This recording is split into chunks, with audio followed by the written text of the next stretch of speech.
Hello everyone, আমি Priyanka's kitchen থেকে আপনাদের সবাইকে স্বাগত জানাচ্ছি।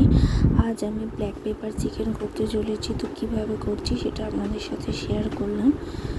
প্রথমে 700 গ্রাম চিকেনকে সাইড থেকে কাট করে নেবো, যাতে চিকেনটার ভেতরে মশলাও ঢোকে এবং যেন সে তাড়াতাড়ি সিদ্ধ হয়ে যায় চিকেনটা। তো আমি 700 গ্রাম চিকেন নিয়েছিলাম। চিকেনগুলোকে কেটে ভালো করে ধুয়ে জল ঝরাতে রেখেছিলাম।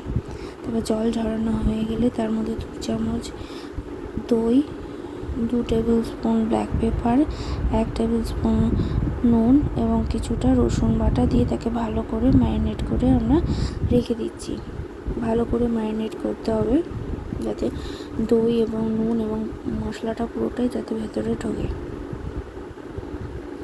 পেঁয়াজগুলোকে কেটে নিলাম পেস্ট করব বলে। পেঁয়াজগুলো পেস্ট হয়ে গেলে আমরা কড়াইতে তেল গরম করতে দিয়েছি। সাদা তেল দিয়েছি। সাদা তেলের সাথে অল্প পরিমাণে সর্ষে তেল দিয়ে সেটাকে ভালো করে গরম করে গোটা জিরে ফোড়ন দিলাম। 2 চামচ মতন ব্ল্যাক পেপার দিলাম। কিছুটা পরিমাণে কারি পাতা দিলাম। কারি পাতা একটা সুন্দর গন্ধ ছাড়তে লাগলে তারপর পেঁয়াজের পেস্টটা দিলাম।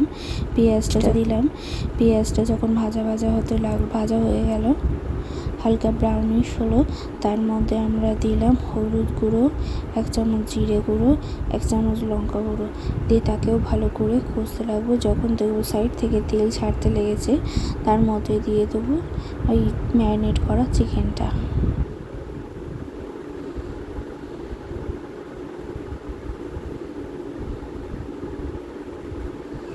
ম্যারিনেট চিকেনটা ভালো করে কষবো। এর মধ্যে আমরা জল ইউজ করবো না।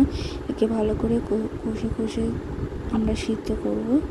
ঢাকা দিয়ে কষতে হবে যাতে চিকেনটা সিদ্ধ হয়ে যায়। আমার চ্যানেলে নতুন ভিডিও পাওয়ার জন্য আপনাদের করতে হবে লাইক, শেয়ার এবং কমেন্ট করবেন, সাবস্ক্রাইব করে দেবেন। আর তারপর আর একটু পরিমাণে ব্ল্যাক পেপার দিলাম, কারণ এর মধ্যে আমি কাঁচা লঙ্কা ইউজ করিনি বলে একটু বেশি পরিমাণে ব্ল্যাক পেপারটা দিলাম। এবার ঝালটা আপনাদের নিজেদের স্বাদ অনুযায়ী দেবেন। তো ব্ল্যাক পেপার চিকেনটা রেডি পরিবেশন করার জন্য। বাই, ভালো থাকবেন।